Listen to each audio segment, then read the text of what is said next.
ঢাকা বিভাগের 9টি জেলা যথাক্রমে নারায়ণগঞ্জ, মুন্সিগঞ্জ, শরীয়তপুর, মাদারীপুর, গোপালগঞ্জ, ফরিদপুর, রাজবাড়ী, নরসিংদী ও ঢাকা সংশ্লিষ্ট কর্মকর্তাগণের সাথে মাননীয় প্রধানমন্ত্রীর ভিডিও কনফারেন্সিং অনুষ্ঠানে গণভবন প্রান্তে উপস্থিত রয়েছেন গণপ্রজাতন্ত্রী বাংলাদেশ সরকারের মাননীয় প্রধানমন্ত্রী শেখ হাসিনা। গণভবন প্রান্তে উপস্থিত রয়েছেন মন্ত্রিপরিষদ সচিব ও প্রধানমন্ত্রীর কার্যালয়ের সচিব, অন্যান্য কর্মকর্তাবৃন্দ। মাঠ পর্যায়ে সংযুক্ত রয়েছে ঢাকা বিভাগের 9টি জেলা প্রান্ত, যেখানে উপস্থিত আছেন জনপ্রতিনিধি, জেলা প্রশাসক, পুলিশ সুপার, সশস্ত্র বাহিনীর প্রতিনিধি, সিভিল সার্জন, সদর হাসপাতালের আরএমও, ডাক্তার ও নার্স, ধর্মীয় নেতৃবৃন্দ এবং প্রিন্ট ও ইলেকট্রনিক মিডিয়ার প্রতিনিধি। এছাড়া ঢাকা জেলায় উপস্থিত আছেন ঢাকার বিভাগীয় commissioner, DIG, metropolitan police commissioner এবং স্বাস্থ্য অধিদপ্তরের পরিচালক। আমাদের সঙ্গে সংযুক্ত আছে স্বাস্থ্য অধিদপ্তর মহাখালী প্রান্ত, যেখানে উপস্থিত রয়েছেন সচিব স্বাস্থ্যসেবা বিভাগ, মহাপরিচালক স্বাস্থ্য অধিদপ্তর, পরিচালক আইডিসিআর, পরিচালক আইডিসি সহ সংশ্লিষ্ট কর্মকর্তাগণ। অনুষ্ঠানটি বাংলাদেশ টেলিভিশন, বাংলাদেশ বেতার এবং কয়েকটি বেসরকারি টেলিভিশন চ্যানেল সমূহে সরাসরি সম্প্রচারিত হচ্ছে। এছাড়া ফেসবুক সহ অনলাইন প্ল্যাটফর্মে অনুষ্ঠানটির লাইভ স্ট্রিমিং যাচ্ছে। অনুষ্ঠানের শুরুতে আমি গভীর শ্রদ্ধাভরে স্মরণ করছি জাতির পিতা বঙ্গবন্ধু শেখ মুজিবুর রহমানকে। শ্রদ্ধাবনত চিত্তে স্মরণ করছি 71-এর সকল বীর শহীদদের। আজকে ভিডিও কনফারেন্সিং এর শুরুতে গভীর বেদনার সাথে জানাচ্ছি যে গতকাল Sylhet MAG Osmani medical college ও হাসপাতালের মেডিসিন বিভাগের সহকারী অধ্যাপক ডাক্তার মঈনুদ্দিন চিকিৎসা সেবা দিতে গিয়ে করোনা ভাইরাসে আক্রান্ত হয়ে ইন্তেকাল করেছেন। আমরা এই নিবেদিত প্রাণ চিকিৎসক সহ করোনা ভাইরাসের আক্রান্ত সকল মৃত্যুতে অন্তরের অন্তঃস্থল থেকে শোক ও দুঃখ প্রকাশ করছি এবং শোক সন্তপ্ত পরিবারের সদস্যদের প্রতি গভীর সমবেদনা জ্ঞাপন করছি। করোনা রোগীদের চিকিৎসা সেবায় নিয়োজিত নিবেদিত প্রাণ সকল স্বাস্থ্যকর্মী এবং কোভিড-19 প্রতিরোধ ও ব্যবস্থাপনার কাজে মাঠ পর্যায়ে নিয়োজিত সকল কর্মকর্তা, কর্মচারী, আইন শৃঙ্খলা রক্ষাকারী বাহিনীর সদস্য, জনপ্রতিনিধি, স্বেচ্ছাসেবী সহ সকল ফ্রন্টলাইনারদের নিরলস কাজের প্রতি আমরা অকৃত্রিম সম্মান ও শ্রদ্ধা জ্ঞাপন করছি। মাননীয় প্রধানমন্ত্রী, আজকে যেই ভিডিও কনফারেন্সিং হচ্ছে তার ভিতরে আমাদের যে 9টি জেলা আছে, এখানে উল্লেখযোগ্য যে প্রায় 70% আমাদের যে কোভিড-19 পজিটিভ হয়েছে তাদের ঠিকানা এই জায়গায়। সেই হিসেবে আজকে যারা এখানে উপস্থিত হয়েছেন তাদের দায়িত্ব আরো বেশি, আশা করি আপনার কাছ থেকে দিক নির্দেশনা পাবে। করোনা ভাইরাসে প্রতিরোধে মাননীয় প্রধানমন্ত্রী শেখ হাসিনার নেতৃত্বে দেশ আজ ঐক্যবদ্ধ। মাননীয় প্রধানমন্ত্রীর ব্যক্তিগত ও সামগ্রিক কার্যক্রম সমন্বয়ের মাধ্যমে এই মহামারীর সমন্বয় কার্যক্রম চলমান রয়েছে। এরই অংশ হিসেবে আজ ঢাকা বিভাগের আওতাধীন 9টি জেলার সাথে মাননীয় প্রধানমন্ত্রী ভিডিও কনফারেন্সিং। আমি শুরুতেই দিক নির্দেশনামূলক সূচনা বক্তব্য প্রদানের জন্য গণপ্রজাতন্ত্রী বাংলাদেশ সরকারের মাননীয় প্রধানমন্ত্রী শেখ হাসিনাকে সবিনয় অনুরোধ জানাচ্ছি।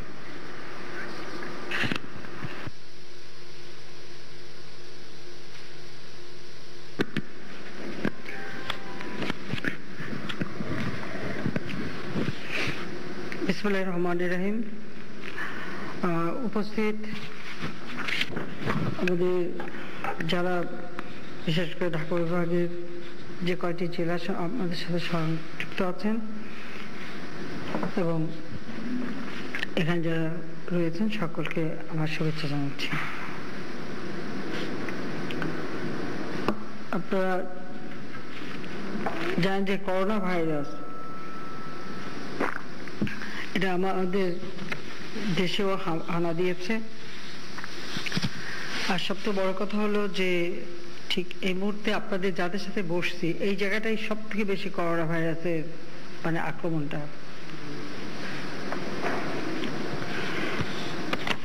আমাদের এর থেকে জাতিকে সুরক্ষিত করতে হবে।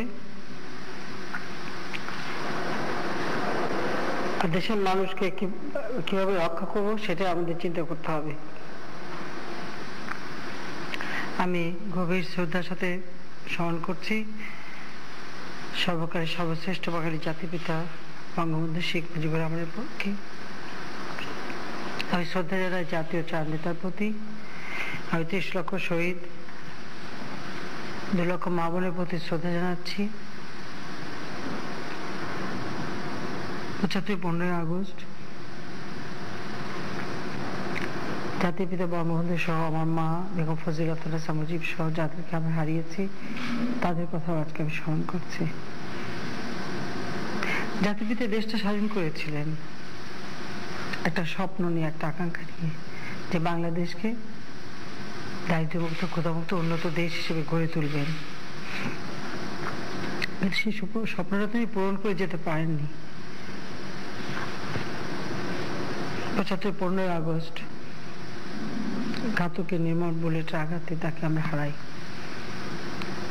এরপর অনেক চড়াই উতরে আমাদের পার হতে হয়। 21 বছর পর আওয়ামী লীগ ক্ষমতা আসে। আওয়ামী লীগ ক্ষমতা আসার পর থেকেই আমরা দেশের সার্বিক উন্নয়নে কাজ করে যাচ্ছি। আমরা জাতির পিতার জন্ম শতবার্ষিকী উদযাপনের ব্যাপক প্রস্তুতি নিয়েছিলাম, কারণ যে নেতা জন্ম না হলে এই দেশটা স্বাধীন হতো না। যে নেতা আমাদেরকে একটা স্বাধীন রাষ্ট্র দিয়ে গেছেন, আমাদের আত্মপরিচয়ের সুযোগ দিয়ে গেছেন, তার জন্ম শতবার্ষিকী উদযাপন করবার এই কর্মসূচি যখন আমরা নেই, সেই সময় করোনা ভাইরাসের আক্রমণটা সারা বিশ্বব্যাপী ছড়িয়ে পড়ে আমরা দেখি। কিছুটা ধাক্কা আমাদের দেশেও আসে। আমরা তখন থেকেই সিদ্ধান্ত নিই যে জনসমাগম বাদ দিয়ে এই অনুষ্ঠান সূচিগুলি করা। সাথে সাথে আমাদের স্বাধীনতা দিবস, আমাদের 7ই মার্চ অনুষ্ঠান থেকে শুরু করে সব অনুষ্ঠানগুলি আমরা সীমিত আকারে নিয়ে আসি। আমি ধন্যবাদ জানাই দেশবাসীকে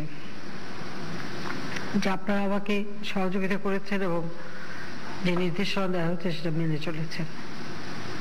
এই জনসমাগম বাদ দিয়ে আমাদের অনুষ্ঠানগুলি আমাদের করতে হবে। আর সেই দিকে আমি আশা করি আপনারাও সেটা মেনে চলবেন। ইতিমধ্যে আমি অনেকবার কথা বলেছি। আমি আজকে বেশি সময় না নিয়ে আপনাদের কাছ থেকে শুনতে চাই, কারণ আজকে যেখানে আমরা বসছি এই জায়গাগুলি সব থেকে বেশি, বিশেষ করে ঢাকা বিভাগের ঢাকা, নারায়ণগঞ্জ সহ কয়েকটি জায়গা সব থেকে বেশি আক্রান্ত। ঢাকা, নারায়ণগঞ্জ, শরীয়তপুর, মাদারীপুর সহ বেশ কতগুলি জায়গা যদি আমরা দেখি, এখানে এই করোনা ভাইরাস সব থেকে বেশি লোকে আক্রান্ত হয়েছে। আর অন্যান্য জায়গায় কিছু আছে, কিন্তু এই জায়গাটা, এই রাজধানী এবং তার আশেপাশে এখানে এই ব্যাপকভাবে করোনা ভাইরাসটা কেন হলো সে বিষয়টা নিয়েই আপনার সাথে আলোচনা করতে চাই।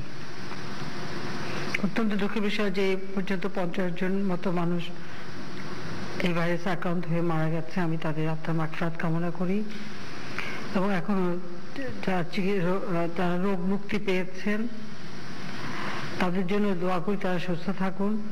আর যারা এখনো চিকিৎসারত অবস্থায় আছে তারাও দ্রুত আরোগ্য লাভ করুক, সেটাই আমরা চাই। আমি জানি যে আমরা এই ঘটনায় যেহেতু সবকিছু এখন বন্ধ, অনেক মানুষের কষ্ট হচ্ছে, বিশেষ করে যারা দিনমজুর, যারা কৃষক, শ্রমিক, মেহনতি মানুষ, যারা খেটে খাওয়া মানুষ, ছোটখাটো ব্যবসায়ী, এই ধরনের এমনকি নিম্নবিত্ত, তাদেরও কষ্ট হচ্ছে। সেটা মাথায় রেখে আপনারা জানেন যে আমরা ইতিমধ্যে একটা প্রণোদনা প্যাকেজ ঘোষণা দিয়েছি, যেখান থেকে সকল শ্রেণী পেশার মানুষ সবাইকে আমরা সহযোগিতা করব এবং সেটা আমরা করে যাচ্ছি। ইতিমধ্যে আমরা শুরু করেছি। এমনকি যারা হাত পেতে খেতে পারবে না তাদের জন্য আমরা মাত্র 10 টাকা কেজিতে চাল বিক্রয়েরও ব্যবস্থা নিয়েছি। তবে এটা আমরা এখন সিদ্ধান্ত নিয়েছি, আমরা যেমন আমাদের 50 লক্ষ মানুষের জন্য রেশন কার্ড করা আছে, 10 টাকায় চাল পান, আমরা আরো 50 লক্ষ মানুষের রেশন কার্ড করে দেবো, কারণ আমরা এমনি দিতে গেলে অনেক সময় সমস্যা হয়ে যায়। সে ধরনের কিছু ঘটনা ঘটার ফলে আমরা এটা আপাতত স্থগিত করে আমরা তালিকা করবার জন্য নির্দেশ দিয়েছি। ইতিমধ্যে যেমন আমাদের প্রশাসন, পুলিশ সহ আইন শৃঙ্খলা রক্ষাকারী সংস্থা, আমাদের সশস্ত্র বাহিনী থেকে শুরু করে আমাদের বর্ডার গার্ড, আমাদের যে যেখানে আছে প্রত্যেকে কিন্তু অত্যন্ত আন্তরিকতার সাথে মানুষের পাশে দাঁড়িয়েছে। আমাদের চিকিৎসা ক্ষেত্রে আমাদের ডাক্তার, নার্স সহ চিকিৎসা সঙ্গে সংশ্লিষ্ট সকল কর্মীরা তারা জীবনের ঝুঁকি নিয়ে চিকিৎসা সেবা দিয়ে যাচ্ছেন এবং কাজ করে যাচ্ছেন। আমি সকলকে আন্তরিক ধন্যবাদ জানাচ্ছি যে তারা জাতির একান্ত লগ্নে তাদের পাশে এসে দাঁড়িয়েছে। এই করোনা ভাইরাসটা এমন একটা জিনিস, এটা মনে হয় যে সারা বিশ্বে এই ধরনের ঘটনা আর কখনো দেখা দেয়নি। মানুষ আতঙ্কগ্রস্ত,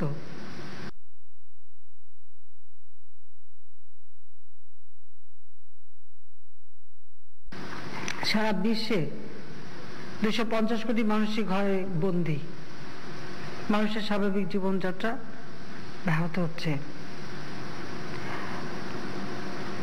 একটা অদৃশ্য শক্তি, মানে এমন একটা ভাইরাস যাকে কেউ চোখে দেখতে পারে না, কিন্তু তারই প্রভাবে সারা বিশ্ব যেন আজকে একটা জায়গায় চলে এসছে।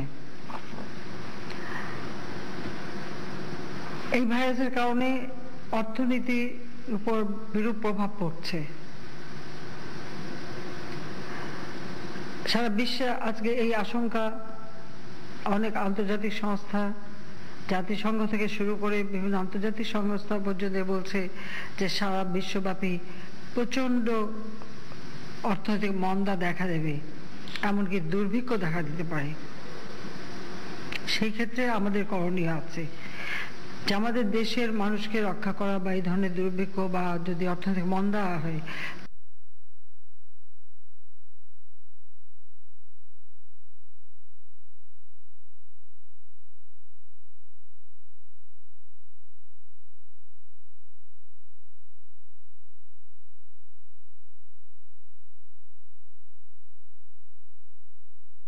তার থেকে দেশকে কিভাবে আমরা রক্ষা করব।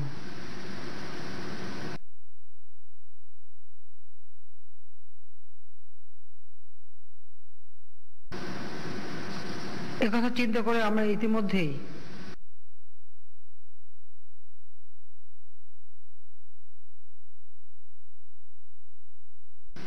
প্রায় 92,000 কোটি টাকা, আসলে বলতে গেলে প্রায় 1 লক্ষ কোটি টাকা মতন আমরা আমাদের একটা পূর্ণদরা প্যাকেজ তৈরি করেছি এবং তা আমরা বাস্তবায়ন শুরু করেছি যে কোনো রকম মন্দ আসলে আমরা যেন তা মোকাবেলা করতে পারি। আর সেটা শুধু এখনকার জন্যই না, আগামী 3 অর্থ বছরে আমরা কিভাবে দেশের মানুষকে এই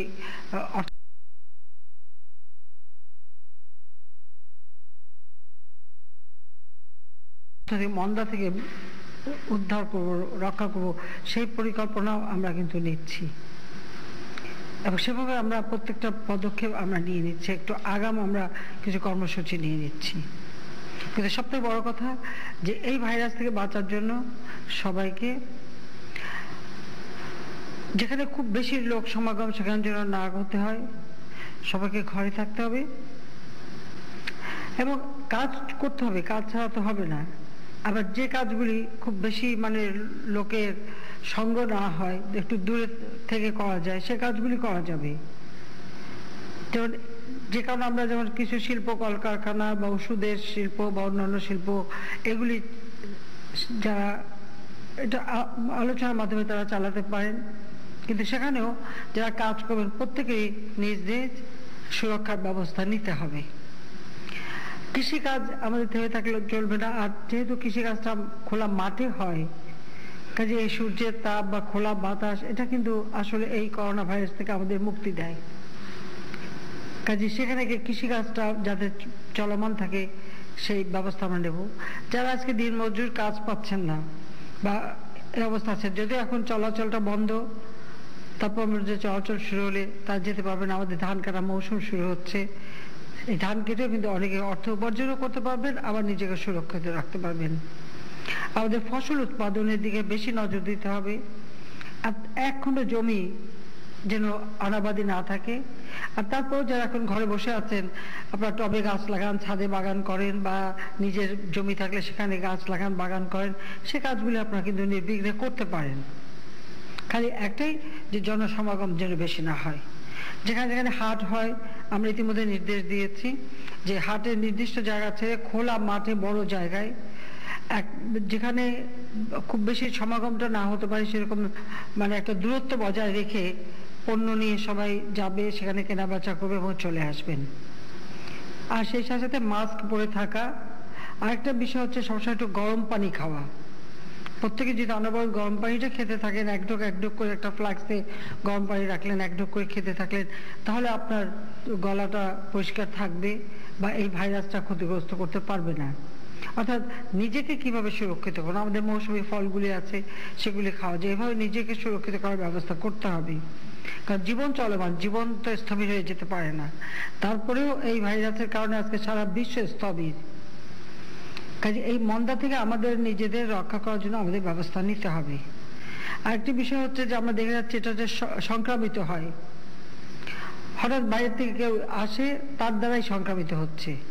তো যাদের মধ্যে এতটুকু সন্দেহ আছে বা কেউ কোথাও যেখানে ভাইরাসে আক্রান্ত, সেই পরিবার থেকে কেউ অন্য কোথাও আপনার যাবেন না, গেলে পরে আপনি অন্যকে সংক্রামিত করতে পারেন।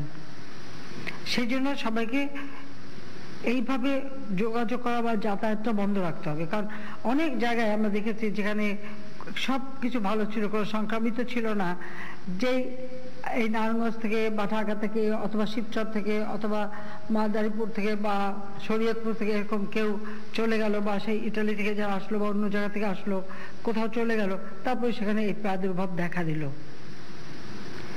আপনারা দেখেছেন যে সৌদি আরবে সেখানে পর্যন্ত মসজিদে নামাজ বা জমায়েত হওয়া বন্ধ করে দিয়েছে।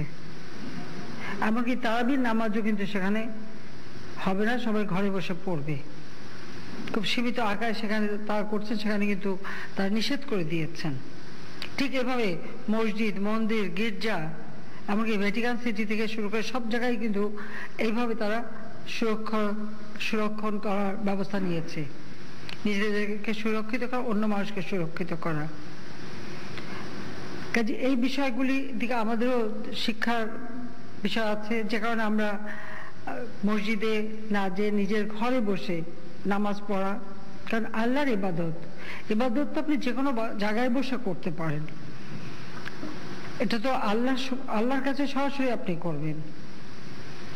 কাজে বরং এখন আর ইবাদত করার একটা ভালো সুযোগ আছে। আর সামনে রোজা, রমজান মাসে আমাদের কোনো পণ্য পরিবহন বা খাদ্য সামগ্রী যাতে অসুবিধা না হয় সেজন্য আমরা যথেষ্ট ব্যবস্থা নিয়েছি। কিন্তু সেই সাথে সাথে এখানে তারাবির নামাজ যেহেতু সৌদি আরবেও বর্জিত করছে না বা অন্যান্য দেশেও হচ্ছে না, আমাদের এখানেও আমাদের যেহেতু ইসলামিক ফাউন্ডেশন ইতিমধ্যে কতগুলি নির্দেশনা দিয়েছে, সেটা আপনারা মেনে ঘরে বসে তারাবি পড়েন, নিজের মন করে পড়েন। আল্লাহকে ডাকতে হবে,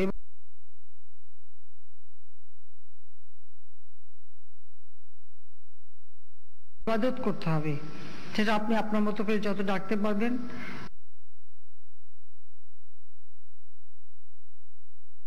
আল্লাহ সেটাই কবুল করবেন। কাজে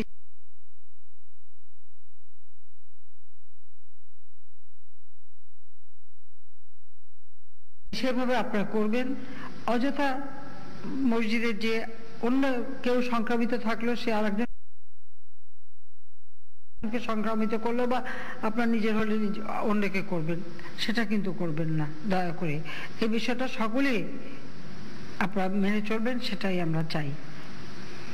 আর যেহেতু এই অঞ্চলে কিছু এরকম দেখা গেছে, তো সেই ক্ষেত্রে আমি বলবো যে সবাইকে আরো সচেতন থাকতে হবে।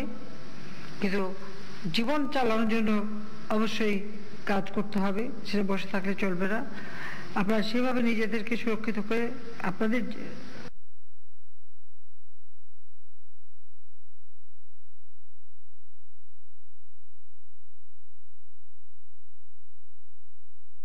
মানে আর্থসামাজিকের জন্য যা কাজ করা করবেন, কিন্তু সেই সাথে সাথে আমি বারবার অনুরোধ করবো যে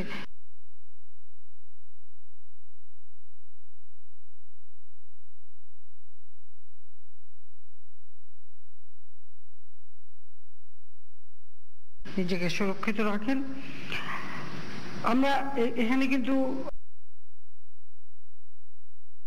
আমরা ইতিমধ্যে পরীক্ষা করে যাচ্ছি, 7-12টা জায়গায় পরীক্ষার ব্যবস্থাও নেওয়া হয়েছে। আর যেখানে এর ধরনের কোনো খবর জানা যাচ্ছে যে সেখানে করোনা দেখা দিয়েছে, সেখানে এসে পরীক্ষা করা হচ্ছে, বা কেউ মারা গেলে যখন শোনা যাচ্ছে যে তার করোনা হয়ে মারা গেছে, সাথে সাথে সেটা নমুনা নিয়ে এসে পরীক্ষা করে দেখা হচ্ছে যে আদৌ সেটা সত্যি কিনা, বা তার সঙ্গে সঙ্গে তার পরিবার পরিজন বা কোথায় কোথায় মিশেছেন সেগুলি আমরা নজরে রাখছি, পরীক্ষায় নেওয়া হচ্ছে, এবং সাথে সাথে সেগুলিকে সম্পূর্ণভাবে আলাদা করে দেওয়া হচ্ছে, এবং এটা কিন্তু আপনাদের মেনে চলতে হবে। ইতিমধ্যে আমাদের যারা চিকিৎসা দেবেন বা যারা নার্স ডাক্তার সহ যারা স্বাস্থ্যকর্মী, প্রত্যেকের জন্য কিন্তু সুরক্ষার ব্যবস্থা আছে, যেটা পিপি এগুলি দেওয়া হচ্ছে। রোগী হলে পরে যেখানে চিকিৎসার ব্যবস্থা করা হবে তার জন্য বেডের ব্যবস্থা যথাযথভাবে করা হচ্ছে, এবং আরও যেহেতু এখন আমাদের কিছুটা রোগী বৃদ্ধি পেয়েছে,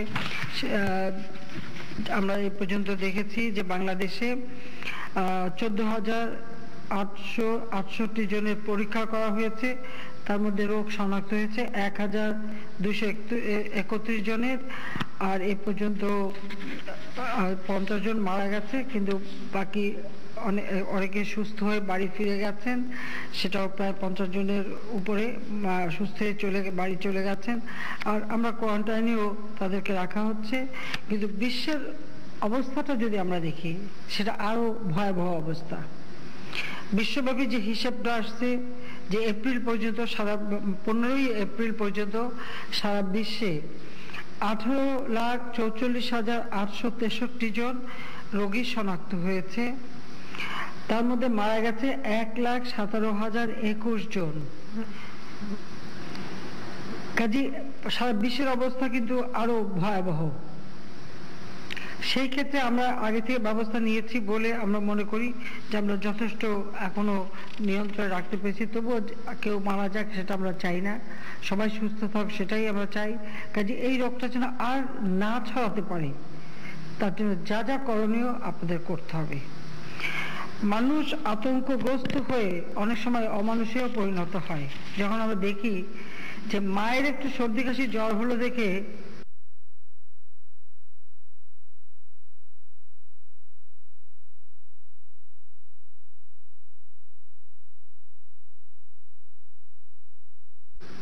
মানে ছেলে বউ বা ছেলে মেয়ে মিলে এমনকি তার স্বামী পর্যন্ত তাকে নিয়ে জঙ্গলে ফেলে আসে, এর থেকে অমানবিক কাজ আর হতে পারে না।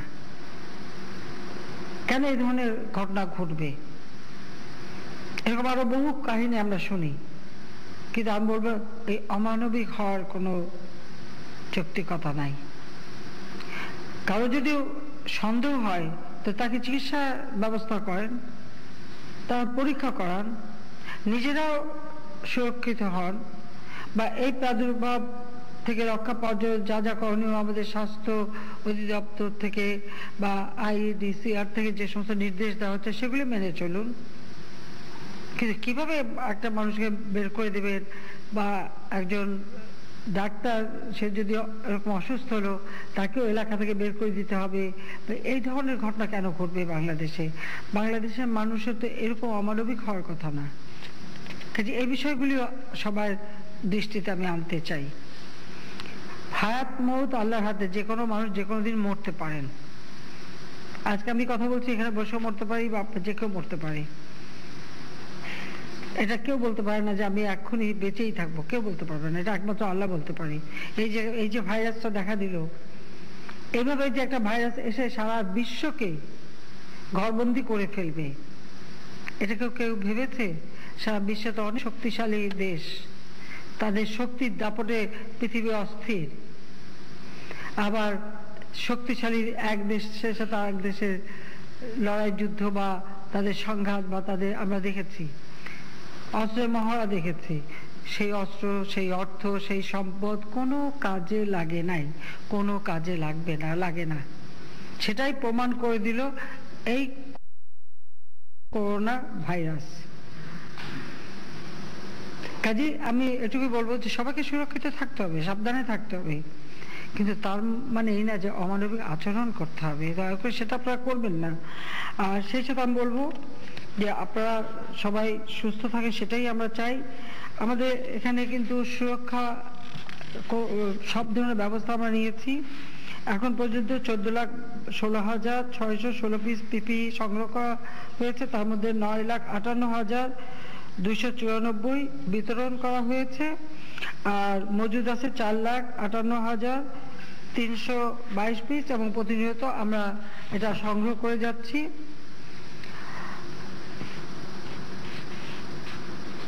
কাজে এইদিকে লক্ষ্য রেখে সব ধরনের ব্যবস্থা আমরা নিচ্ছি সুরক্ষিত করবার জন্য। সেই সাথে সাথে আপনারা জানেন যে আমরা ইতিমধ্যে মানুষকে যে ত্রাণ সামগ্রী দেওয়ার জন্য পদক্ষেপ নিয়েছি।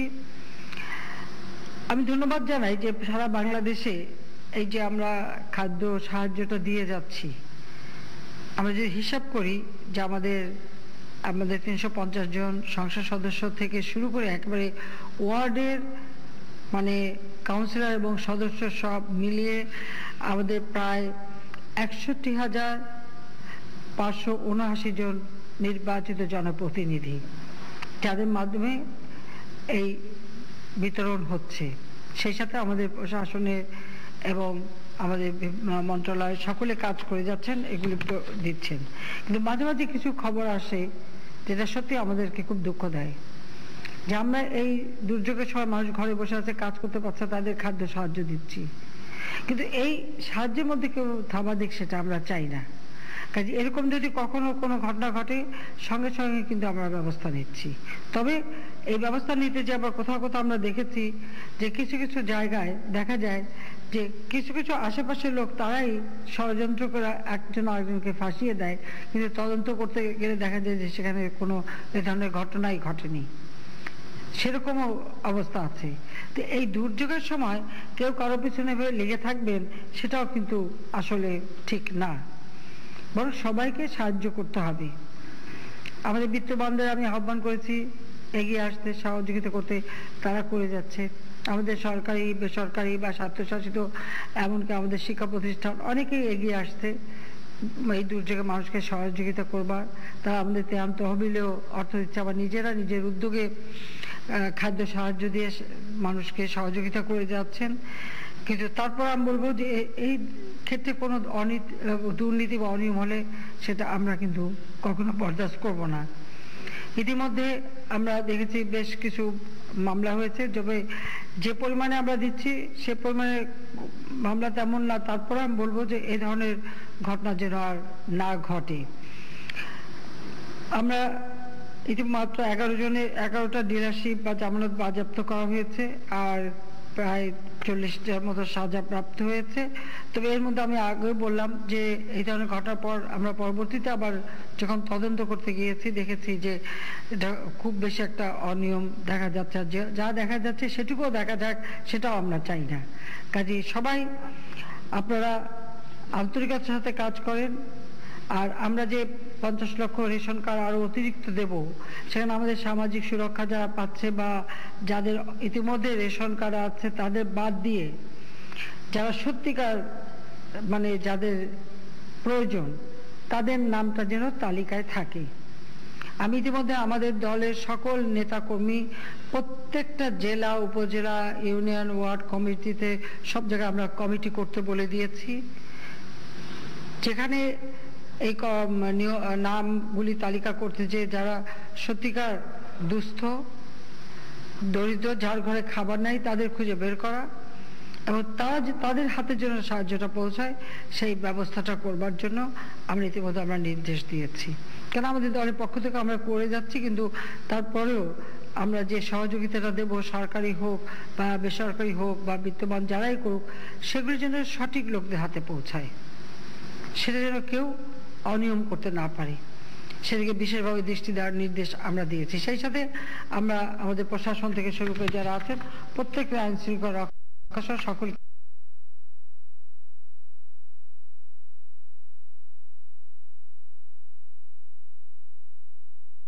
আপনাদের কাছ থেকে শুনতে চাই।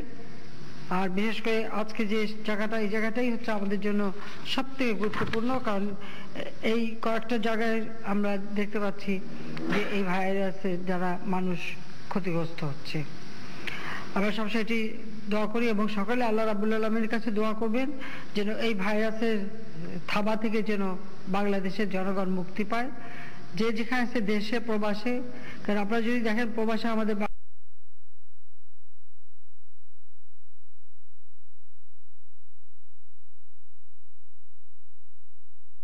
বাঙালিরা সব থেকে বেশি মারা গেছে, এটা সব থেকে দুর্ভাগ্যজনক। দেশে আমরা যতটা সুরক্ষিত করতে পেরেছি কিন্তু বিদেশে কিন্তু আমাদের বাঙালিরা ততটা সুরক্ষা পায়নি এবং অনেক বেশি সংখ্যায় তারা মৃত্যুবরণ করেছে, এটা সব থেকে কষ্টকর। তো যাক, আমি আপনাদের কথাই শুনবো, আপনারা বলবেন। আমি আপনাদেরকে এইটুকুই বলবো যে সবাই ভালো থাকেন, সুস্থ থাকেন এবং আপনার আশেপাশে সবাইকে সুস্থ রাখার জন্য চেষ্টা করেন। এই অবস্থা অবশ্যই কেটে যাবে, অবশ্যই আমরা আবার প্রাণ চাঞ্চল্য ফিরে আসবে, আবার আমরা এগিয়ে যাব জাতির পিতার স্বপ্নে সোনার বাংলা করতে। সবাই ধন্যবাদ। জয় বাংলা, জয় বঙ্গবন্ধু, বাংলাদেশ চিরজীবী হোক। ধন্যবাদ মাননীয় প্রধানমন্ত্রী। এবার সারা দেশের মাঠ পর্যায়ের কর্মকর্তাগণের সাথে মাননীয় প্রধানমন্ত্রী সরাসরি মত বিনিময় করবেন। শুরুতেই নারায়ণগঞ্জ জেলা প্রশাসকের কার্যালয় প্রান্তে আমরা সংযুক্ত হচ্ছি। সেখানে জেলা প্রশাসক 14 দিনের কোয়ারেন্টাইনে থাকাতে বর্তমানে সেখানে অতিরিক্ত জেলা প্রশাসক নারায়ণগঞ্জ জনাব মোহাম্মদ সেলিম রেজা কে অনুরোধ জানাচ্ছি সঞ্চালনা শুরু করার জন্য। ধন্যবাদ স্যার। মাননীয় প্রধানমন্ত্রী, আসসালামু আলাইকুম। মাননীয় প্রধানমন্ত্রী, নারায়ণগঞ্জ জেলা একটি শিল্প জেলা। এই জেলার সাথে সংযুক্ত হওয়ার জন্য আপনাকে আমরা আন্তরিকভাবে ধন্যবাদ এবং কৃতজ্ঞতা জ্ঞাপন করছি। মাননীয় প্রধানমন্ত্রী, আজকের ভিডিও কনফারেন্সে আমাদের মাঝে উপস্থিত আছেন জনাব নজরুল ইসলাম বাবু, মাননীয় সংসদ সদস্য নারায়ণগঞ্জ 4-2 পুলিশ সুপার মহোদয়, সিভিল সার্জন, সিও র্যাব, সেনাবাহিনীর অধিনায়ক, সিও জেলা পরিষদ, সিও সিটি কর্পোরেশন, তত্ত্বাবধায়ক 300 শয্যা বিশিষ্ট হসপিটাল এবং ইমাম এবং সাংবাদিক বৃন্দ। মাননীয় প্রধানমন্ত্রী, নারায়ণগঞ্জ জেলা এই পর্যন্ত আমাদের আক্রান্তের সংখ্যা 216 জন এবং মৃত্যুবরণ করেছেন 13 জন, আইসোলেশনে আছেন 16 জন এবং আপনার সহায়তায় মাননীয় প্রধানমন্ত্রী আমরা 1,30,000 পরিবারের মধ্যে ত্রাণ পৌঁছে দিতে পেরেছি এবং আমাদের স্থানীয় সংসদ সদস্য, নেতৃবৃন্দ এবং শিল্পপতিরাও বিভিন্ন ঘরে ঘরে খাদ্য সহায়তা পৌঁছে দিচ্ছেন এবং পুরো নারায়ণগঞ্জ জেলা বর্তমানে লকডাউনের আওতায় আছে এবং এই লকডাউন কার্যকর করার জন্য আমাদের এক্সিকিউটিভ ম্যাজিস্ট্রেট, পুলিশ, সেনাবাহিনীর সদস্য প্রতিনিয়ত দিনরাত কাজ করে যাচ্ছেন এবং জরুরি সেবাসমূহ যাতে সব জায়গায় পৌঁছে যায় সেটাও আমরা নিশ্চিত করছি এবং আমাদের 300 শয্যা বিশিষ্ট হসপিটাল যেটা আছে সেটা এখন করোনা চিকিৎসার জন্য প্রস্তুত করা হয়েছে। সেখানে 3 জন রোগী ভর্তি করা হয়েছে ইতিমধ্যে এবং মাননীয় প্রধানমন্ত্রী, আমাদের জেলায় আক্রান্তের সংখ্যা যেহেতু বেশি, প্রতিদিনই দেখা যাচ্ছে আক্রান্তের সংখ্যা বেশি, তো সেখানে আমাদের মনে হয় যে এই টেস্ট যত করা যাবে, যত পরীক্ষা করা যাবে, তত আমরা আইসোলেশনে বা পৃথক করে রাখলে আক্রান্তের সংখ্যা কমে যাবে। তো আমাদের আইডিসিআর থেকে যে প্রতিদিন 150 মতো স্যাম্পল কালেকশন করছে, আমাদের দৃষ্টিতে মনে হয় এটা আরো বাড়ালে বা ল্যাব করতে পারলে আমাদের জন্য ভালো হয় মাননীয় প্রধানমন্ত্রী। তো মাননীয় প্রধানমন্ত্রী, আমার তরফ থেকে এইটুকুই শেষ। এখন আপনি সানুগ্রহ পূর্বক যার সাথে কথা বলতে চাইবেন, কথা অনুমতি জ্ঞাপন করবেন, আমরা তার কাছে মাইক্রোফোন হস্তান্তর করব। ধন্যবাদ মাননীয় প্রধানমন্ত্রী।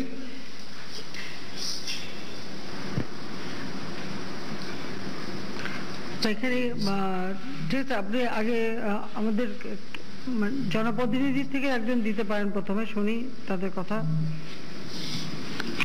ধন্যবাদ মাননীয় প্রধানমন্ত্রী। আমাদের মাননীয় সংসদ সদস্য নারায়ণগঞ্জ 2 জনাব নজরুল ইসলাম বাবু মহোদয় উপস্থিত আছেন। আমি ওনাকে মাইক্রোফোন দিতে করছি। আসসালামু আলাইকুম। মাননীয় প্রধানমন্ত্রী, সংক্ষেপ। আপনার নির্দেশিত পথে নারায়ণগঞ্জ জেলা যথাযথভাবে কাজ করছে। নারায়ণগঞ্জ জেলা প্রশাসন, পুলিশ প্রশাসন, সেনাবাহিনীর যথাযথ ভূমিকা পালন করে লকডাউনের কাজ অনেকটা সফল এবং সার্থক। তবে নারায়ণগঞ্জ জেলায় যেহেতু এই করোনা ভাইরাস বেশি ছড়িয়েছে, আমাদের প্রতিটি উপজেলায় ছড়িয়ে পড়েছে। বিশেষ করে নারায়ণগঞ্জ থেকে যারা বিভিন্ন জায়গায় গিয়েছেন সেখানেই ছড়িয়ে পড়েছে, যার কারণে নারায়ণগঞ্জের প্রতি আপনার যে দৃষ্টি, আমি অতি কৃতজ্ঞতা জানাই। আপনার যথাযথ নির্দেশিত পথে আমরা এই প্রতিটি মানুষের পাশে দাঁড়িয়েছি। এখানে জনপ্রতিনিধি এবং সরকারের বিভিন্ন কর্মকর্তা এবং আপনার নির্দেশিত এই পরিচালনা, গরিব দুঃখী মানুষের পাশে দাঁড়ানো, সবকিছুই যথাযথভাবে পরিচালিত হচ্ছে। এখানে শুধু শনাক্তকরণের বিষয়টি যেটা রয়েছে করোনা ভাইরাস, সেখানে গতি আরো বাড়িয়ে দিলে আমার মনে হয় অনেক ভালো হয়। প্রত্যেকটি উপজেলায় যেহেতু ছড়িয়ে পড়েছে, আমরা যথাযথ চেষ্টা করছি। বাকিটুকু আল্লাহর ইচ্ছা। আপনি যেভাবে আল্লাহর প্রতি ভরসা রেখে বাংলাদেশকে সুরক্ষা দিয়ে গিয়েছেন, জাতি আপনার প্রতি কৃতজ্ঞ। আপনার দয়ায় এবং আল্লাহর রহমতে আশা করছি বাংলাদেশ ভালো থাকবে। আপনি যে বাংলাদেশের মানুষ সেভাবেই আপনার পাশে আছে বলে আমি বিশ্বাস করি। নারায়ণগঞ্জ জেলা যথাযথভাবে আপনার নির্দেশিত পথে আগামী দিনেও কাজ করবে। মাননীয় প্রধানমন্ত্রী, আল্লাহ আপনাকে সুস্থ রাখুক, বাংলাদেশের মানুষকে সুস্থ রাখুক এবং আপনার প্রত্যেকটি নির্দেশনা যথাযথভাবে পালিত হলে বাংলাদেশ এই ভয়ঙ্কর ভাইরাস মুক্ত হবে ইনশাআল্লাহ। আপনাকে ধন্যবাদ। ধন্যবাদ। আমি একটা এখানে যদিও এখানে স্ট্যান্ডার্ড ল্যাব বোধহয় নাই নারায়ণগঞ্জে, হ্যাঁ, কিন্তু ওখান থেকে তো কাছে। এখন ঢাকা তো আসতে খুব অল্প সময়ের মধ্যে চলে আসতে পারে, ঢাকা আসতে বেশি সময় লাগে না। কাজে এখানেই আমরা টেস্ট করে দিতে পারি এবং করে দিচ্ছিও আমরা। আর আমরা এই ত্রাণ বিতরণের ক্ষেত্রে আমি যেহেতু নির্বাচিত প্রতিনিধি, এই জন্য চাচ্ছি যে আমাদের যারা আছে সংগঠনের প্রত্যেকে একেবারে তৃণমূল পর্যায়ে কমিটি করে দিতে হবে। এবং যারা সত্যিকার, এখানে কিন্তু ওই যে আমার ভোটার বা আমাকে ভোট দেয় তার নাম সেটা না, এখানে সাধারণ জনগণ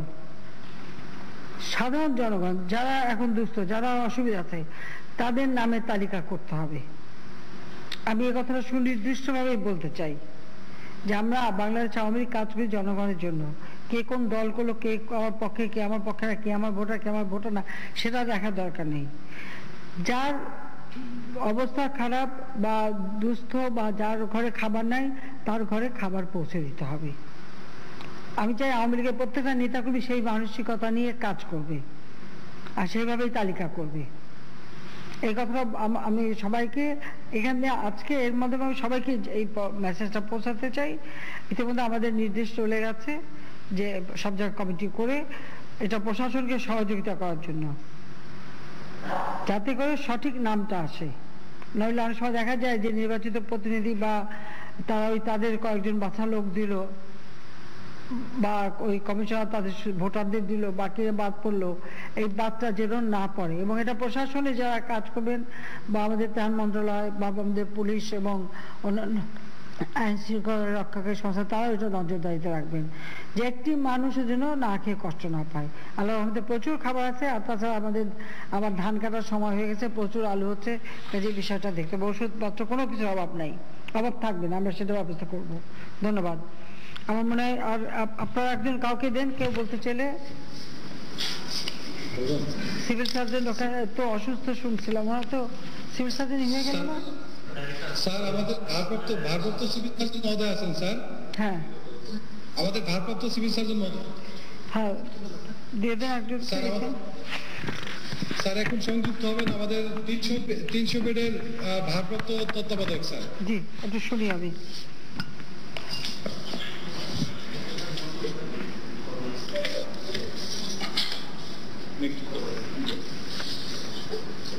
আসসালামু আলাইকুম মাননীয় প্রধানমন্ত্রী। আমি আমার বক্তব্যের প্রথমে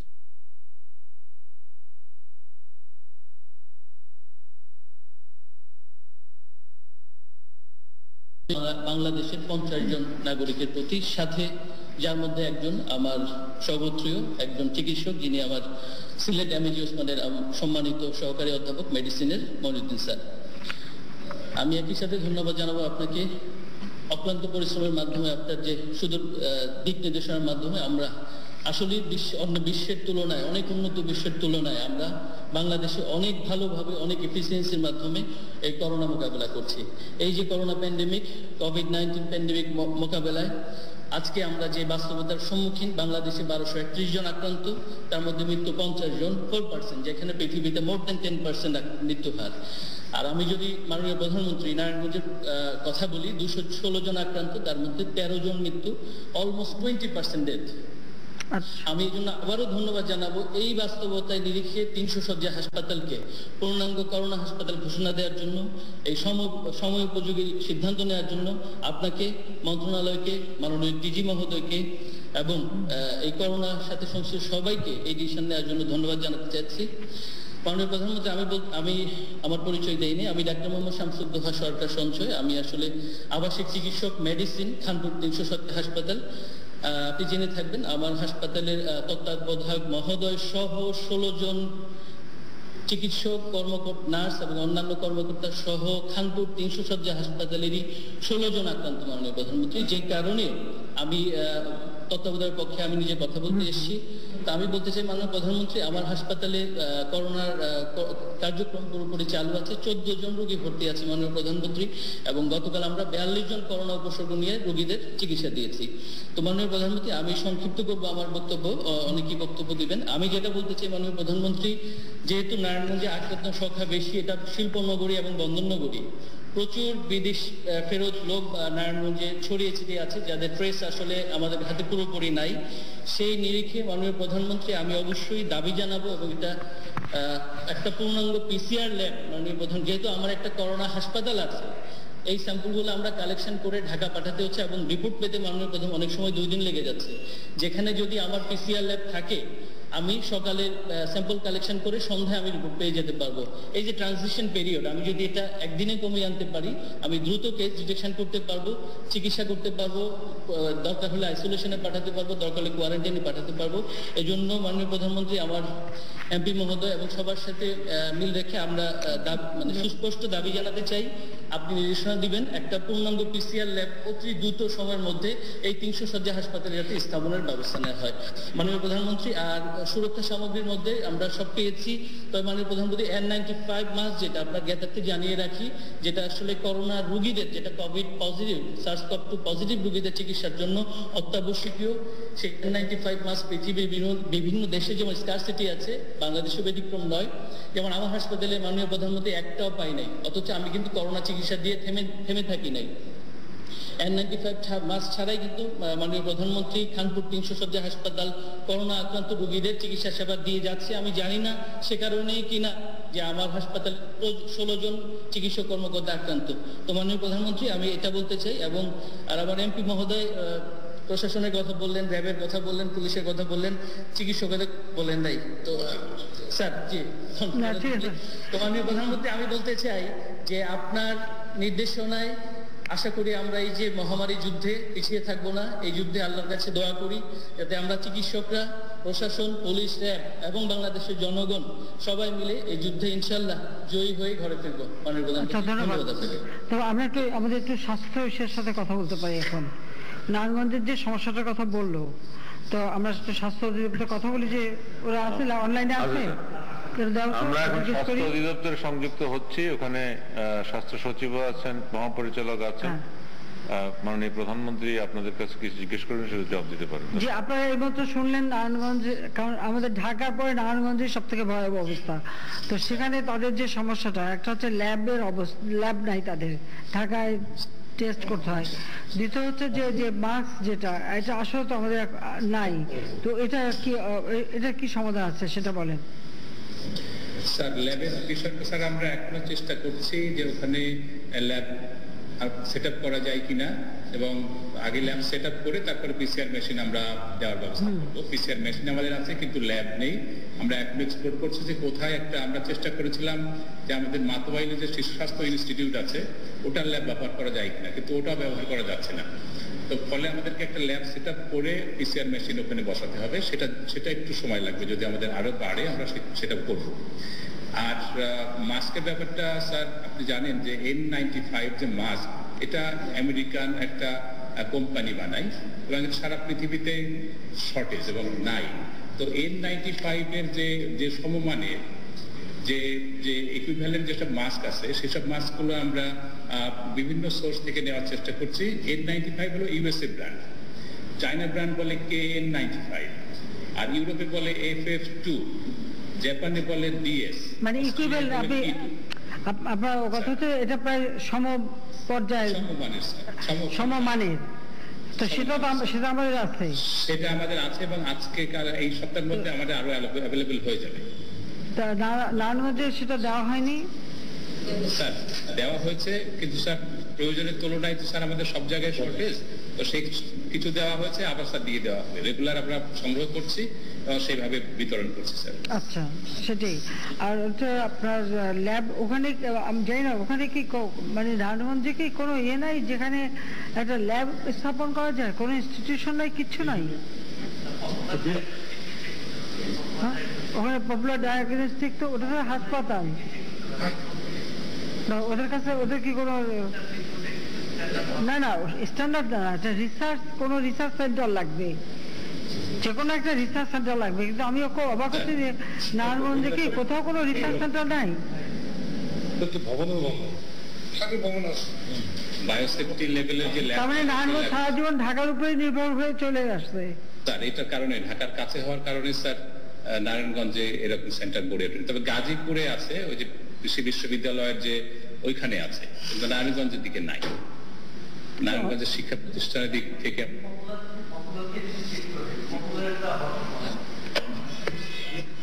যাই না, ওখানে পপুলার হাসপাতালের একটা ব্রাঞ্চ। মাননীয় প্রধানমন্ত্রী, আমি মহাপরিচালক স্বাস্থ্য অধিদপ্তর। হ্যাঁ বলেন। কি একটু কথা বলার অনুমতি পাবো? হ্যাঁ বলেন। ওখানে ওই যে গাজী গোলাম দস্তগীর মহোদয়, মাননীয় এমপি, উনিও চেষ্টা করছেন একটা ল্যাবরেটরি বানাতে। বাট আমরা নারায়ণগঞ্জ থেকে যেহেতু এই প্রয়োজনটার কথা আমরা জানতে পেরেছি, আমরা খুবই চেষ্টা করছি যত দ্রুত সম্ভব ওখানে একটা পিসিআর মেশিন বসানো যায় কিনা। কিন্তু সবচেয়ে অসুবিধাটা হলো যে বাংলাদেশে তো পিসিআর মেশিন অ্যাভেলেবল না। যদি থাকতো তাহলে আমরা এতদিন বসিয়ে ফেলতাম। আমরা যত দ্রুত সম্ভব সেটা বসানোর চেষ্টা করব। দ্বিতীয় হলো যে ওখানকার স্যাম্পল গুলো এখন যেটা করে যে সারাদিনের যে স্যাম্পল একসাথে কালেক্ট করে তারপরে আমাদের কাছে নিয়ে আসে এবং কখনো কখনো সারা রাত জেগে যায়।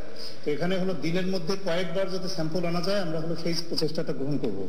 আর এতদিন ওখানকার ওই যে তত্ত্বাবধায়ক হাসপাতালে যিনি এখন আসলে কোয়ারেন্টাইনে আছেন, অসুস্থ, তিনি পজিটিভ হয়েছেন, তো তার সাথে আমরা যোগাযোগ করতাম। আমাদের হলো যখন যে চাহিদাটা দেয় আমরা কিন্তু সেই চাহিদা আমরা পূরণ করি, এই পিপিই বলেন, মাস্ক বলেন। তো আজকে হলো আরএমও মহোদয় যেটা বললেন, আমরা এখনই এটা চেক করব। যদি দেখা যায় যে ওখানে সংকট থাকে, আমরা এখনই হলো N95 মাস্কের সরবরাহ বন্ধ হয়ে গেছে, আমেরিকা বন্ধ করে দিয়েছে। কাজেই আমরা তার যে ইকুইভ্যালেন্ট সেগুলো যদি ওখানে সংকট থাকে আমরা এখনই পাঠানোর ব্যবস্থা করবো মাননীয় প্রধানমন্ত্রী।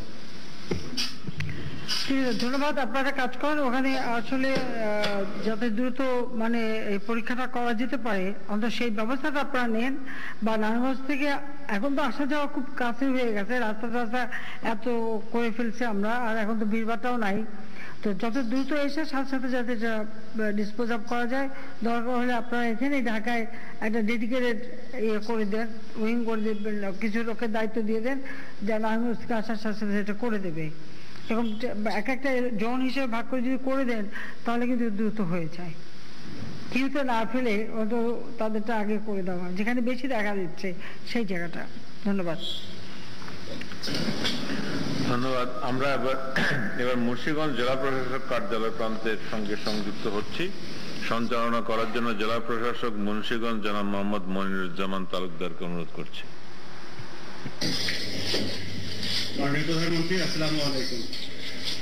মুন্সিগঞ্জ জেলার সাথে ভিডিও কনফারেন্সিং আমাদের সংযুক্ত হয়ে কথা বলার সুযোগ দেওয়ার জন্য আপনার প্রতি অসীম শ্রদ্ধা, অশেষ কৃতজ্ঞতা, ধন্যবাদ জ্ঞাপন করছি।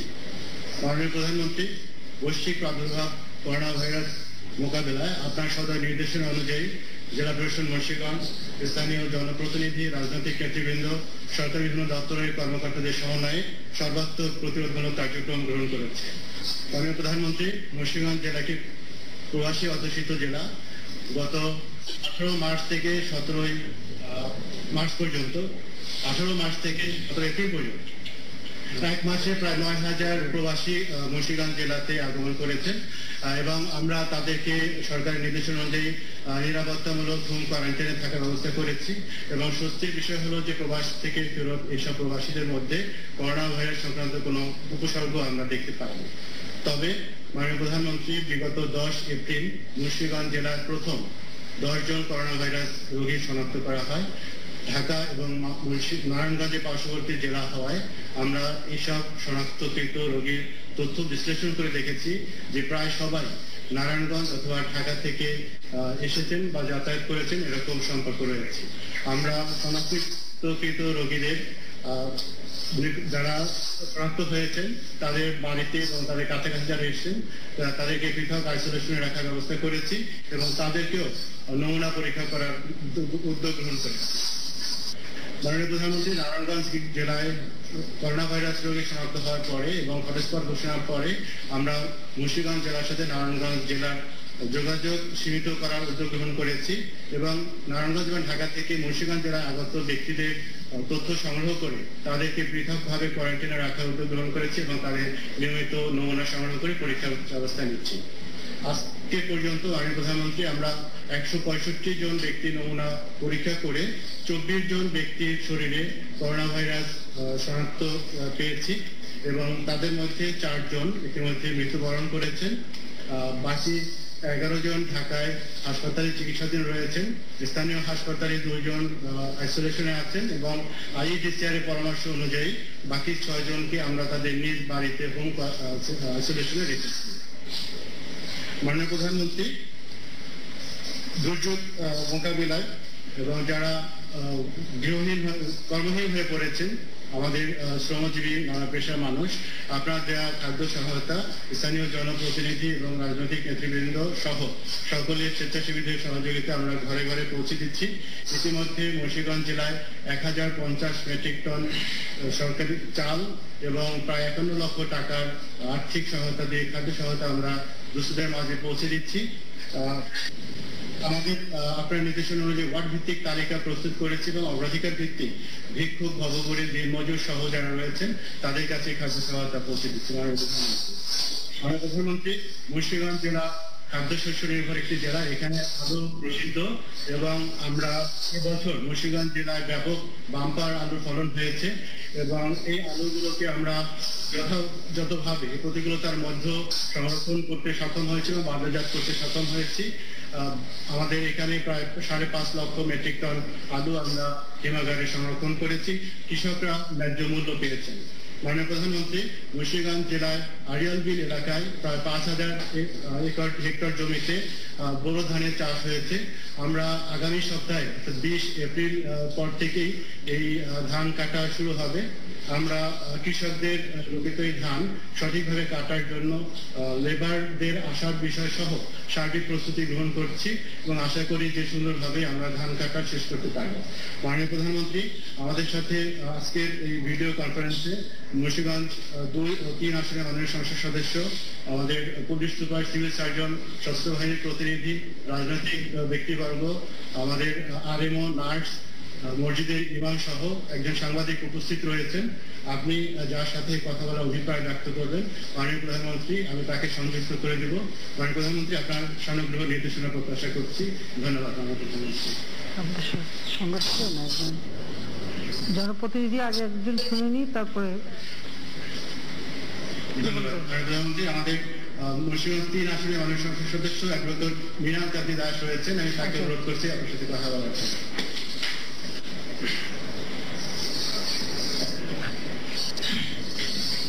মাননীয় প্রধানমন্ত্রী, আমাদের মুন্সিগঞ্জ জেলা ইতিহাস প্রসিদ্ধ বিক্রমপুর পরগনা, যা পদ্মা, মেঘনা, ধলেশ্বরী, শীতলক্ষা, অসংখ্য নদ নদী, খাল, বিল, খাল, চর পরিবেষ্টিত।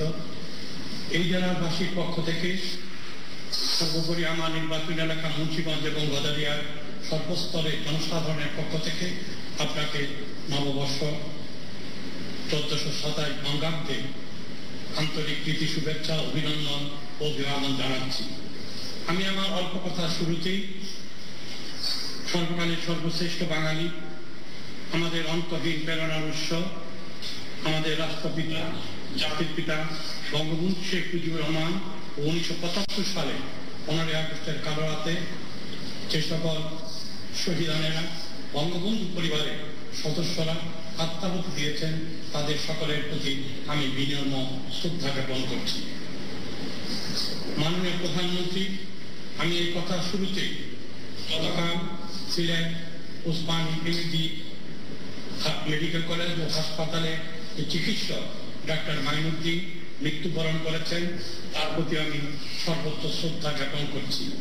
আমি আপনার কণ্ঠ মিলিয়ে যে সকল স্বাস্থ্যকর্মী, চিকিৎসক, প্রশাসন, পুলিশ, সশস্ত্র বাহিনী, স্বেচ্ছাসেবী, রাজনৈতিক নেতৃবৃন্দ, সাংবাদিক, গণমাধ্যম কর্মীরা এই করোনা ভাইরাসে আপনার যুদ্ধে সামিল হয়েছে, তাদের সকলের প্রতি করজোড়ে আবেদন জানিয়ে বলবো, আপনারা নিরুৎসাহিত হবেন না। আপনাদের পিছনে হিমালয়ের মতো দাঁড়িয়ে আছেন আমাদের পরম শ্রদ্ধেয় মাননীয় প্রধানমন্ত্রী দেশরত্ন শেখ হাসিনা, যিনি মরার আগে মরার মানুষ না, যিনি সংকটে সমস্যায় অবিচল অটল থাকেন, মানুষের পাশে দাঁড়ান, তার সকল মেধা, মনন, সৃজনশীলতা, প্রজ্ঞা, দূরদর্শিতা এবং কঠোর সাহসকে আপনাদের পাশে তিনি আছেন। আপনারা সকলেই তাকে সহযোগিতা করুন। চিকিৎসা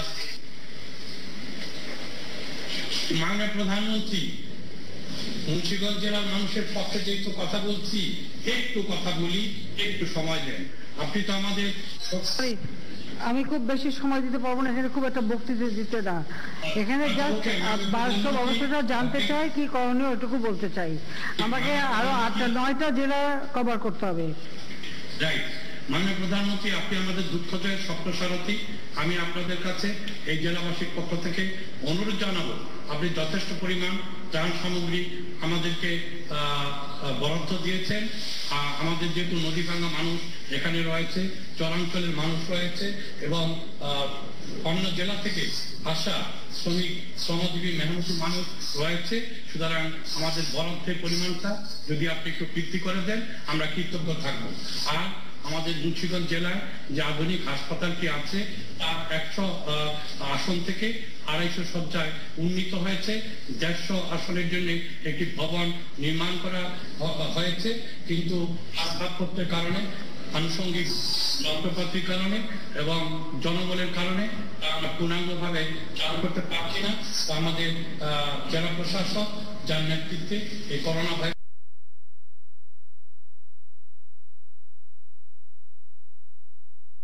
প্রতিরোধ কমিটি আছে, সেই কমিটি তাকে কার্যকর করার জন্য ইতিমধ্যে পদক্ষেপ গ্রহণ করেছে। আমি আপনার কাছে অনুরোধ জানাবো, স্বাস্থ্যমন্ত্রীকে আমি অনুরোধ করেছি, কাজের কাজ হয়নি, আপনি যদি উদ্যোগ গ্রহণ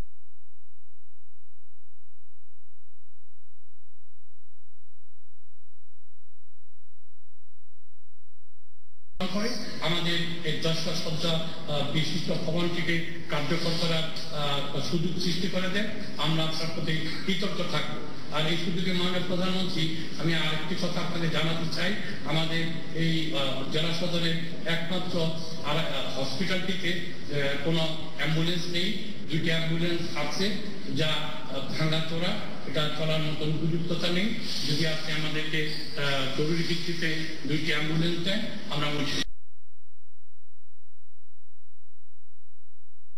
জেলাবাসী আপনার কাছে কৃতজ্ঞ থাকবো। মাননীয় প্রধানমন্ত্রী, আরেকটি কথা আমি আপনাকে জানাতে চাই, গজারিয়া উপজেলাটি আমাদের একটা নদী দ্বারা বিভক্ত, সেখানেও করোনা রোগের শনাক্ত করা হয়েছে। সেই স্বাস্থ্য কমপ্লেক্সটি একটুখানি জরাজীর্ণ রয়েছে। অনেকবার বলেছি স্বাস্থ্য বিভাগকে বা স্বাস্থ্যমন্ত্রী মহোদয়কেও তারও একটুখানি উন্নতি করার পদক্ষেপ গ্রহণ করা হয়নি। সেখানেও কয়েকজন চিকিৎসক আইসোলেশনে আছেন। আপনি যদি এই বিষয়গুলি একটু সমাধান করে দেন, তার জন্য উদ্যোগ গ্রহণ করবেন, আমরা আপনার কাছে কৃতজ্ঞতা। আমার কথা না বাড়িয়ে সুস্বাস্থ্য দীর্ঘ মঙ্গলময় জীবন কামনা করছি। আর আপনি যদি অনুমতি দেন তাহলে আমাদের আরেকজন মাননীয় সংসদ সদস্য। না, সংসদ সদস্যের দরকার নেই, যথেষ্ট হয়ে গেছে। আমি সাধারণ সম্পাদকের সাথে কথা বলতে চাই। আর দরকার নেই, বাস স্টপে থামো। একটি কথা আমি জানিয়ে রাখি, আমাদের জেলা আওয়ামী লীগের সম্মানিত সভাপতি, জেলা পরিষদের চেয়ারম্যান আলহাজ মোহাম্মদ মহিউদ্দিন সাহেব অসুস্থতার কারণে আপনার কাছে মার্জনা প্রার্থনা। আমি জানি উনি খুব অসুস্থ। জয় বাংলা, জয় বঙ্গবন্ধু।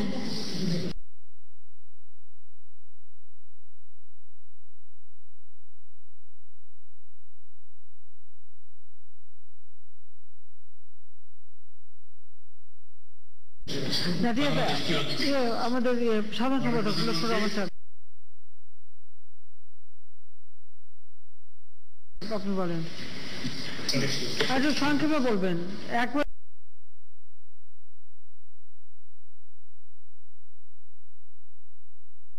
লম্বা বক্তৃতা দেওয়ার জন্য বসি না এখানে, জাস্ট একটু কথা শোনার জন্য।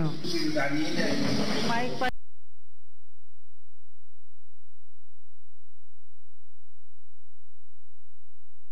আর কেউ ছাড়বেন, এটা কথা হলো নাকি?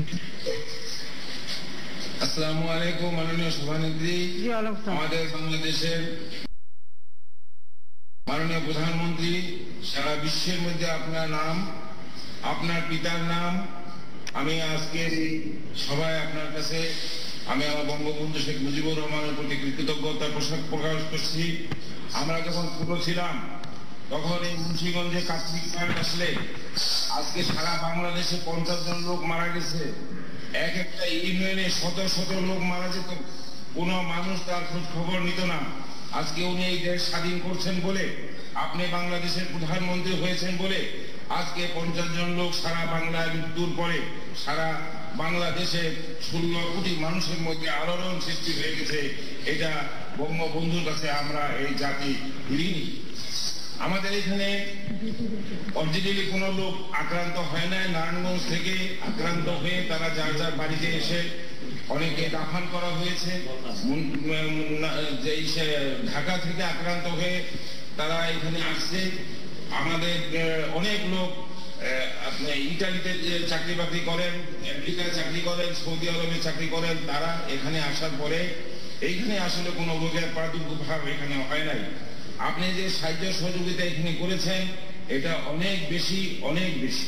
তবে এই সাহায্যগুলির সাথে আমাদেরকে সম্পৃক্ত করলে আমি আশা করি সাহায্যগুলি আরো বেশি বেশি নিডি মানুষের কাছে গিয়ে পৌঁছবে এবং পৌঁছতে সহযোগিতা হবে। আজকে আমরা পত্রিকা খুললে দেখি রাজনৈতিক লোকদেরকে এইটা চুরি হচ্ছে, সেটা চুরি হচ্ছে, এই সমস্ত অপবাদ রাজনীতিকদের কাঁধে দেওয়া হচ্ছে। কিন্তু রাজনীতিকদের এই সাহায্য দেওয়ার মধ্যে, রিলিফ বিতরণের মধ্যে তাদের কোনো পার্টিসিপেশন নাই। রাজনীতিকরা পার্টিসিপেট করে না এটার মধ্যে, তাদেরকে পার্টিসিপেট করার কোনো সুযোগ নেই। কিন্তু বদনামটা রাজনীতিকদের ধারে আসে এবং গভর্নমেন্টের ধারে আসে।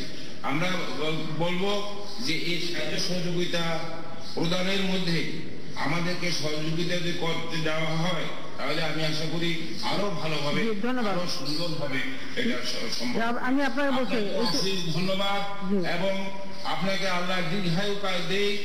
এই বাংলার মানুষের আপনি যেইভাবে সেবা করে আসছেন, এইটা আবার কবে হবে, কে করবে আমি জানি না। আল্লাহ আপনাকে দীর্ঘায়ু দেন এই কামনা করে আমি আমার বক্তব্য শেষ করছি। আল্লাহ হাফেজ। জয় বাংলা, জয় বঙ্গবন্ধু। ইতিমধ্যে আমরা কিন্তু একটা সার্কুলার পাঠিয়ে দিয়েছি পার্টি অফিস থেকে। আওয়ামী লীগের সমস্ত পর্যায়ে, একেবারে ওয়ার্ড পর্যায়ে যেহেতু আমাদের কমিটি, সেখানে আপনারা এই ত্রাণ বিতরণের একটা কমিটি করবেন। একদম প্রতি ওয়ার্ড, ইউনিয়ন, উপজেলা, জেলা পর্যায়ে কমিটি করবে আলাদা আলাদা। এবং সেখানে আমাদের প্রশাসন বা পুলিশ তারাও থাকবে এই নাম তালিকা করার জন্য। আপনারা এই তালিকাগুলি করবেন এবং তাদেরকে সহযোগিতা করবেন যাতে করে কেউ বাদ না যায়। নিজ নিজ ফান্ডের থেকে আমরা যথেষ্ট পরিমাণ না আপনি সেটা দেন, আমরা যেটা দেব আপনি আমার কথাটা শুনেন আর সার্কুলারটা ভালো করে পড়েন। প্রত্যেক জেলায় কিন্তু সার্কুলার পাঠানো হয়েছে আওয়ামী লীগ অফিস থেকে। গতকালকে আমি ফোনে আমি ওখানে ভিডিও কনফারেন্সিং করছি, কথা বলে আমি নির্দেশ দেওয়ার সাথে সাথে একটা সার্কুলার আমরা করে দিয়েছি যে আপনারা একটা কমিটি করে কোনো মানুষ যে দলমত নির্বিশেষে মানুষকে মানুষ হিসেবে দেখে তাদের তালিকাটা তৈরি করা এবং সেটা ওখানে আমাদের যারা বিশেষ করে প্রশাসনের পক্ষ থেকে আমাদের একটা কমিটি করা আছে ত্রাণ বিতরণের, সেখানে একটা যোগাযোগ করা যে কেউ যেন বাদ না যায় সেটা দেখা। আমরা আমাদের দল থেকে তো দিচ্ছি, কিন্তু সরকারি যেটা যাচ্ছে সেটা যেন সঠিক লোকদের হাতে যায়। আর আমরা যে আরো এই যে 10 টাকা চাল যারা একটু মানে হাত পেতে খেতে পারে না তাদের জন্য যে রেশন কার্ডের ব্যবস্থা করব, সেখানেও সঠিক নামের তালিকাটা যেন যায় সেটা আপনারা দেখে দেবেন। এখানে আমাদের নির্বাচিত মেয়ররা আছে বা অন্যান্য যারা আছেন তাদেরকে আমি অনুরোধ করব যে আপনারা খালি কে ভোট দিল তারা না, জনগণ হিসেবে দেখে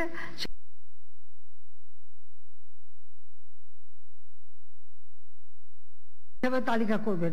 এটা কিন্তু আমি শুরুতেও বলছি, আবারও বলছি, আশা করি আমার সাথে যারা সম্পৃক্ত আছে এই সংযুক্ত আছেন যে কটা জেলা প্রত্যেকে এই কথাটা শুনবেন, ধারণ করবেন এবং সেইভাবে কাজ করবেন। এটা আমার পার্টির প্রত্যেক নেতা কর্মীর কাছে আমার নির্দেশ। আর প্রশাসনকে বলবো যে আপনারা সম্পৃক্ত করে নেবেন যাতে করে আপনারা সঠিক লোকদেরকে চিনতে পারেন, কারণ সবার পক্ষে চেনা সম্ভব না, কিন্তু স্থানীয়রা চিনেন এবং জানেন, তো সেইভাবে তালিকাটা করবেন। আর ওকে আপনাদেরকে ধন্যবাদ। আমরা একটা জেলায় যাই, এখানে একটু আমার সেক্ষেত্রে একটু শোনার দরকার ছিল, আমি পুলিশ থেকে একটু শুনি। হ্যাঁ আচ্ছা, মুন্সিগঞ্জে আমি একটু জেলা সুপারের কাছ থেকে একটু শুনতে চাই। পুলিশ সুপার মুন্সিগঞ্জে, পুলিশ সুপার একটু বলেন, কারণ মুন্সিগঞ্জ এমনি